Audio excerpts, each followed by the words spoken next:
Battle of Brunanburgh. Alfred Lord Tennyson. Athelstan king, lord among earls, bracelet bestower and baron of barons, he with his brother, Edmund Atheling, gaining a lifelong glory in battle, slew with the sword edge there by Brunanburgh, brake the shield wall, hewed the linden wood, hacked the batley shield, sons of Edward with hammered brands.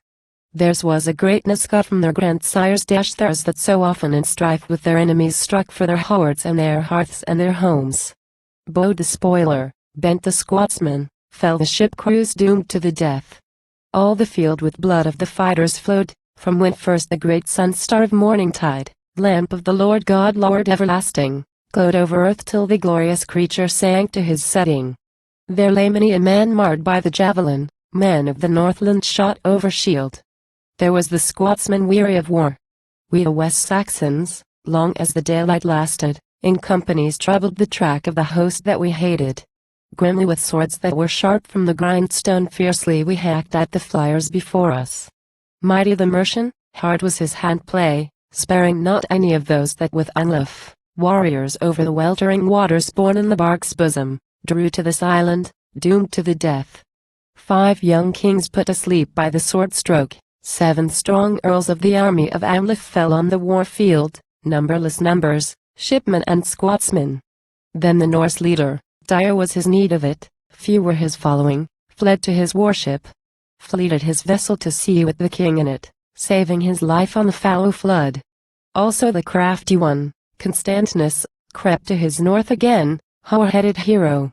Slender Warren had he to be proud of the welcome of war knives he that was reft of his folk and his friends that had fallen in conflict, leaving his son too lost in the carnage, mangled to morsels, a youngster in war.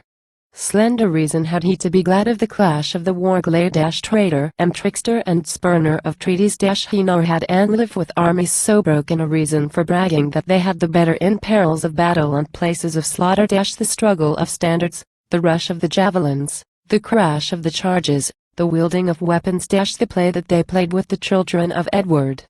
Then with their nailed prows parted the Norsemen, a blood-reddened relic of javelins over the jarring breaker, the deep sea billow, shaping their way toward Deflin again, shamed in their souls. Also the brethren, King and Atheling, each in his glory, went to his own in his own West Saxon land, glad of the war. Many a carcass they left to be carrion, many a livid one, many a sallow-skinned left for the white-tailed eagle to tear it, and left for the horny-nibbed raven to rend it, and gave to the garbugging war-hawk to gorge it, and that grey beast, the wolf of the weald. Never had hugger slaughter of heroes slain by the sword-edge such as old writers have read of in histories happed in this isle, since up from the east hither Saxon and Angle from over the broad billow broke into Britain with haughty war-workers who harried the Welshmen, when earls that were lured by the hunger of glory gat hold of the land.